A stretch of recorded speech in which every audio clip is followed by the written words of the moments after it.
Hey guys, just want to give you a quick little tip today. If you're using the Poppy's Patina or any other, typically wipe on clear coat. Basically, let me show you what's going on.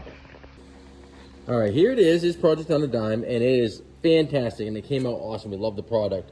However, on some of the really rusty, pitted, porous areas, it could use another coat. We did spray this on. You can wipe it on. But as you can see, it's just in need of another coat. So what we're going to do today is we're going to mix up a small batch of the matte, and we're actually going to take a small applicator and give it a second coat. Now this has been fully cured. We re-scuffed up these spots, and then we hit it with the grease and wax remover. So that's what we're going to do to touch it up.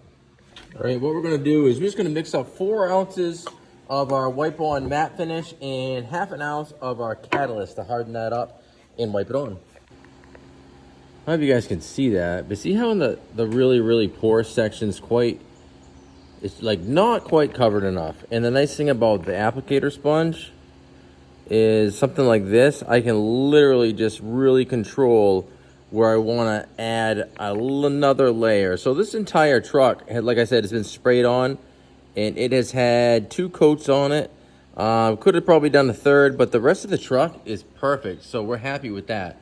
We're just adding a little bit more on the rusty sections. And that's basically it. Rinse and repeat on all your spots. We're using a matte finish, although the truck is more of a gloss, but it works out perfect on the, it's more forgiving, and it works out perfect on the really rusty areas. And then technically you could scuff it and do it again after another day. But I think this one here will do it. So there's a quick tech tip and touching up with your Poppy's Patina or any wipe on clear coat. All right, there it is, guys. We got all of our extra rusty spots touched up, and the truck is looking sweet in that Poppy's Patina. Woo!